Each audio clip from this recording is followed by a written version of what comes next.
Марафон «Незламна країна» продовжує свою роботу на П'ятому каналі. Мене звати Анна Мірошниченко. Дякую, друзі, що ви з нами. Продовжуєте саме з П'ятим цей інформаційний день. В цій розмовній годині Павло Усов з нами на зв'язку, опозиційний діяч і керівник Центру політичного аналізу та прогнозу і білоруський політолог. Пане Павле, я вас вітаю в нашому ефірі. Вітаю, добрий день. Добрий день і вам. Ну що, давайте розберемо цей кейс Білорусі, всіх цих заяв Лукашенко, які лунають останнім часом, і ми вимушені все це коментувати в ефірі. Наш президент має на все це реагувати. Зі свіжого, що я бачу, в разі нападу на Білорусь, каже Лукашенко, ми з РФ використаємо весь арсенал, включаючи ядерну зброю, як попередження для України, Польщі та країн Балтії. Про наявність ядерної зброї суто білоруської поговоримо окремо, але загалом давайте ось перше речення. У разі нападу на Білорусь. Які країни зараз хочуть напасти на Білорусь? Що це таке за фантазія Лукашенка? Навіщо він зараз працює на випередження? Чи що означає ця заява?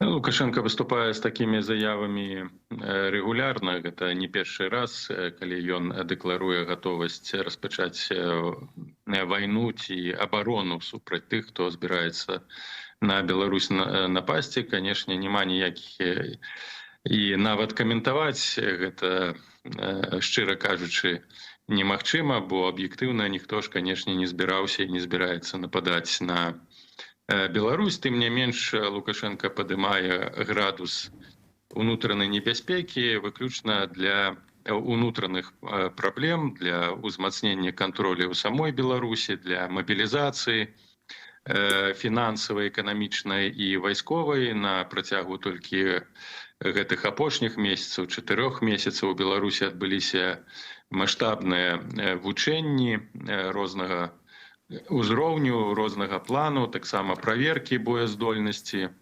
арміі. Але збольшага, канешне, гэтыя выказванні Лукашенка маюць выключна прапагандысцкі сэнс. Нічога рэальнага за гэтымі выказваннямі не стаіць.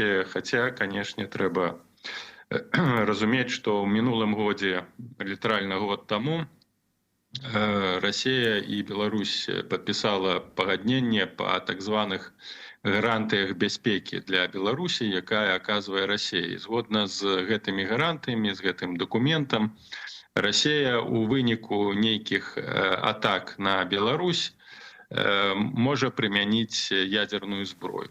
Яшчэ адзін такі важны момант, чаму Лукашенко так узбуджана ўвесь час кажа пра гатовасць да вайны, у тым, што апошнім часам гэта змена у тактыцы і сітуацыі агульна на фронце, таксама звязаная з паспяховымі ударамі украінскіх беспілотнікаў па інфраструктуры России, з'яўляецца тое, што Беларусь стала калідорам не толькі для расійскіх дронаў, якія ляцяць ва краіну, але таксама для украінскіх дронаў. Часткова Гомельская вобласць, Магілёўская вобласць стала такім калідорам, праз якія украінскія дроны ляцяць у бок Ленінградскай вобласці ці Маскоўскай вобласці. І для Лукашенка гэта вельмі непрыемна, бо ён быў абсалютна ўпэўнены ў тым, што нішто і ніхто не можа пагражаць сістэме бяспекі і абароне супрацьпаветранай. Тым не менш, як паказваюць апошнія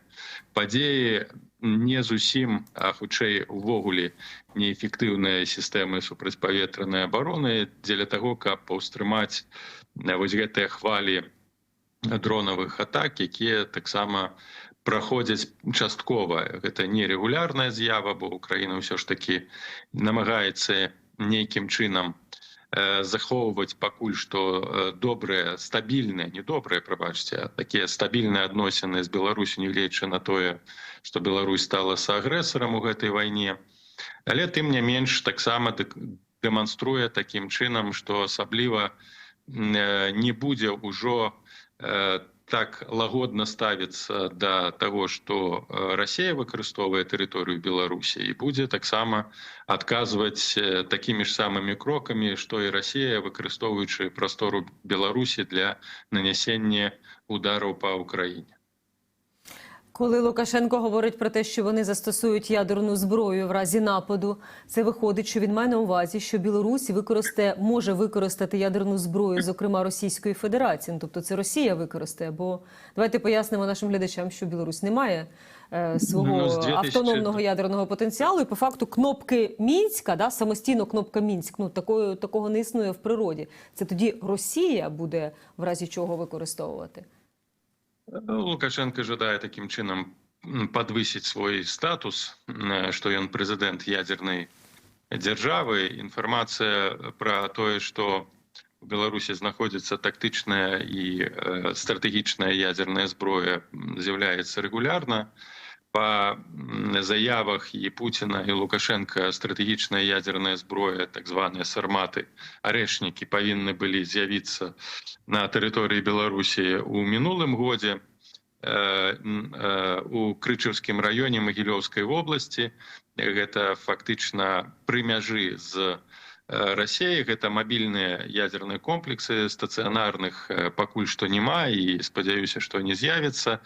І яны, хутчэй за ўсё, гэтыя мабільныя сістэмы аперуюць паміж Расіяй і Беларусі, бо яны ўвесь час вымушаны знаходзяцца ў стане руху, і ў Беларусі перыядычна могуць з'яўляцца. Тым не менш, пакуль што такіх зафіксаваных фактаў таго, што на Беларусі ёсць арэшнік, няма, але дэкларатыўна ўвесь час кажуць пра тое, што стратэгічная ядерная зброя на тэрыторыі Беларусі знаходзіцца. Другі момант – гэта тактычная ядерная зброя, гаворка пра якую, што яна размешчана на тэрыторыі Беларусі, вядзецца з 2004 году, і таксама пакуль не ясна, дзе ж насамрэч гэтыя боегалоўкі знаходзяцца. Носнікі на тэрыторыі Беларусі ёсць, гэта С-300 і Іскандеры, якія Расія размесціла на тэрыторыі Беларусі якраз у тым трохкутніку Украіна-Польшча. І таксама змадэрнізаваныя былі самалёты Су-25, якія могуць несці менавіта тактычныя ядерныя узбраенні, ракеты. І збольшага, канешне, калі Расія будзе нешта выкарыстоўваць, то перш за ўсё супраць Украіны, калі сітуацыя вельмі моцна пагоршыцца, бо відавочна, што сітуацыя на фронце для Расіі складваецца не вельмі добра. І вось калі будзе нейкая для Пуціна сітуацыя катастрафічная, не выключаю, што можа дайсці да апошняга таксама так званага бастыёну, каб не прайграць. Адначасова мы бачым, як узрастае ступень напружанасці у дачыненнях да Захаду. Зусім недавно Дума прыняла так званы закон про тое, што расійская армія можа быць выкарыстана за межамі Расійскай Федэрацыі, што ў Канстытуцыі не прапісана, хаця яна фармальна ўдзельнічае у вайне супраць Украіны. Гэта ўсцяж спецыяльная вайсковая аперацыя, але вось гэты закон, ён сцвярджае, што Расія намагаецца павысіць стаўкі, перш за ўсё, у дачыненні да заходніх краінаў і краінаў Балтыі. Ці прывядзе гэта да эскалацыі? Магчыма, хаця на сённяшні дзень усе рэсурсы задзейсненыя ва ўкраіне, і пакуль што не выглядае на тое, што вайна для Расіі можа скончыцца квазіперамогай. Нават гаворка не вядзецца пра перамогу, а пра нейкія больш-менш пазітыўныя вынікі для Пуціна. Іх на сённяшні дзень не бачна, пра што нават кажуць самі Z-блогеры. Таму, каб перанесці ўвагу з праблемаў і паразаў на ўкраінскім фронце, Расія можа спрабаваць павысіць узровень эскалацыі ў адносінах да краінаў Захаду, перш за ўсё да краінаў Балтыі. Чи доречно використовувати нам в Україні формулювання, от я побачила Центр протидії дезінформації, український ресурс, він говорить про те, що Білорусь насправді в військовому плані дуже слабка країна, і без росіян білоруси ні на що не здатні. Армія мається на увазі, я не маю на увазі населення, яке не дотичне до військової служби. Білорусь у військовому плані слабка. Чи можемо ми так говорити? Ну, калі мы будем разглядаць магчымасці вядзення вайсковых дзеянняў, то, канешне, ну, параўнанні з Украінай, нават з Польшчай, армія, яна, ну, па-першае, не падрыхтавана да вядзення вайны ўвогуле. Это трэба разумець, і матывацыя для вайсковых дзеянняў у беларускай арміі вельмі нізкая. Вот тут таксама трэба разглядаць структуру беларускай арміі, агульна вайсковай патэнцыял, лічба вайскоўцаў Беларусі гэта 45 тысяч чалавек. 45 гэта не 100 тысяч, не 200, а 45 тысяч. А з росіянами скільки, до речі, є точна цифра, скільки росіян зараз перебувають на території Білорусі? На сённяшні момант, калі і знаходзіцца расійскі вайсковы патэнцыял, так званая рэгіянальная група войск, гэта каля 1000 чалавек. На сённяшні момант вялікіх ресурсаў вайсковых расійскіх на тэрыторыі Беларусі не знаходзяцца, і нават вагнераўцы, якія прыбылі пасля путча Прыгожина неўданага 23-го, іх налічвалася каля 25 тысяч чалавек, што стварала сур'ёзную небяспеку хутчэй для рэжыма Лукашенка, чым для Украіны. На сённяшні дзень іх колькасць можа быць каля некалькі сот чалавек, і то яны не функцыянуюць ужо як нейкая самастойная вайсковая адзінка, як гэта было на пачатку, а цалкам расплылася ў спецыяльных і вайсковых адзінках беларускіх сілавых структур. Але гэта таксама невялікая колькасць, яны выкарыстоўваюцца ў якасці інструктараў,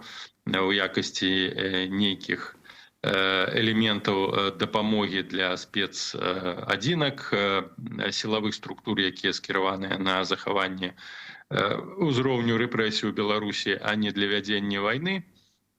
Адзіная больш-менш боездольная структура – гэта сілы спецыяльных аперацый, это каля 15 тысяч чалавек, і то большая частка з іх гэта вайскоўцы тэрміновай службы, гэта не прафесіянальныя вайскоўцы, гэта не кантрактнікі. І беларуская армія – гэта не кантрактная армія, гэта армія прызыўная, людзі, маладыя хлопцы ад 18 до 22 гадоў, якія абсалютна, нягледзячы на моцную прарасійскую прапаганду, прамыўку мазгоў, напэўна, яна вядзецца і вельмі намагаюцца гэта рабіць высокім узроўні, тым не менш матывацыі, тым больш жаданне паміраць за Пуціна ці за Лукашенка ва ўкраіне няма. Была пагроза уключэння беларусаў у вайну непасрэдна ў 22-м годзе, але гэта так негатыўна была ўспрынята нават сама думка, што беларусы могуць ваяваць ва ўкраіне, што, верагодна, Пуцін адмовіўся ад планаў уцягвання беларусаў у непасрэдныя ваенныя вайсковыя дзеянні. Хаця нават, перш за ўсё, вашыя украінскія каналы, інфармацыйныя групы, яны сцвярджаюць пра тое, што па баку Расіі можа ваяваць каля 1000 беларусаў. Там іх каля ад 300 до 500 ўжо загінула, але гэта нават не тыя людзі, якіх мабілізуюць у самой Беларусі.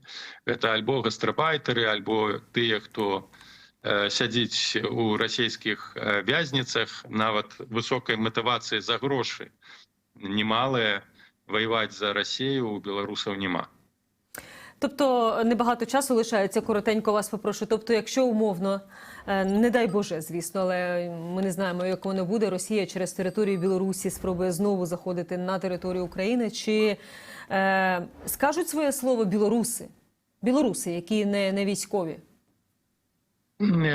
Ну, па-першае, я думаю, што ўжо такой магчымасці ў Расіі не будзе, бо, па-першае, Украіна ўжо не будзе чакаць, пакуль Расія збярэ войскі і паспрабуе другі раз выкарыстаць той же беларускі калідор, будуць нанесены прэвентыўныя ўдары, пра што калісьці Кірыла Буданаў казаў. Па-другое, ну, на сённяшні момант, канешне, рэпрэсіі, зачысткі тэрыторыі і прасторы Беларусі вельмі моцныя, і тыя рухі, якія былі ў 22-м годзе, і так званыя беларускія партызаны, якія блакавалі чыгуначныя дарогі і перадавалі інфармацыю. На сённяшні дзень такіх больш-менш арганізаваных структур няма, але падтрымкі для дзеянняў Расіі, напэўна, высокай і нават сярэдняй не будзе, як і не будзе жадання падключыцца да Расіі, каб ваяваць за яе. Таму, калі Лукашенка можна разглядаць саюзнікам Пуціна, пакуль той моцны, то беларускі народ ніяк саюзнікам ані Пуціна, ані расейцаў не з'яўляюцца. Збольшага беларусы падтрымліваюць Украіну і, канешне, спадзяюцца на хуткую перамогу, бо толькі праз Украіну, праз перамогу ва Ўкраіне можна змяніць сітуацыю ў Беларусі.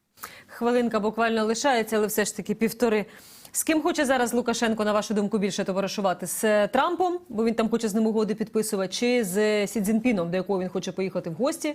Бо там якісь у них сімейні, як він говорить, сімейні зустрічі, ну плюс його син навчався в Пекіні десь. Лукашенко будзе сябраваць з тым, хто гарантуе для яго стабільную ўладу. Пакуль Пуцін моцны, ён будзе ўсё ж такі абапірацца на Пуціна, на Расію, бо залежнасць вельмі вялікая. І ў вайсковым плане, ў эканамічным і псіхалагічным плане, але нават не гледзячы на гэта, ён спрабуе знайсці іншыя магчымасці, у тым ліку атрымаць нейкія гаранты з боку Сі Цзіньпіна, хаця, канешне, Кітай такіх гарантый даць не можа. Адначасова спрабуе гандлявацца з Трампам. І як толькі ён адчуе, што Масква ўжо губляе ціск і менш душыць яго, Лукашенко паспрабуе размарозіць адносіны з Захадам. Ён і так зараз спрабуе гэта зрабіць, спрабуе гандлявацца, спрабуе наладзіць адносіны з Літвой, спрабуе наладзіць адносіны з Польшчай. Гэта пакуль што не ўдаецца. Найбольш пазітыўных вынікаў прыносіць адносіны з Штатамі, але, напэўна, Лукашенко будзе шукаць і іншых магчымасцяў, каб захаваць сваё палітычнае жыццё. Як толькі будзе ясна, што Украіна перамагае, ён першы будзе віншаваць Зеленскага. Як калісьці ён паехаў на інаўгурацыю Парашенка. І будзе першы казаць, што ён заўсёды быў супраць вайны. І што Пуцін яго не паслухаў, ён проста нічога не мог зрабіць. Апошнім часам ён менавіта такую рыторыку і выкарыстоўвае. Адначасова і страшачы Захад, што ён гатовы там выкарыстаць ледзь не ядзерную зброю. Таму ягоныя вось гэтыя піруэты у рыторыцы, яны вельмі зменлівыя, і нельга канцэнтравацца толькі на тым, што ён сказаў сёння. Заўтра ён будзе казаць зусім інша. Дякую вам, пане Павле, дякую за аналітику. Цікаво, Дякую. цікаво було розібратися в білоруському закуліссі, скажімо так. Павло Усов був з нами на зв'язку, опозиційний діяч і керівник Центру політичного аналізу та прогнозу, білоруський політолог.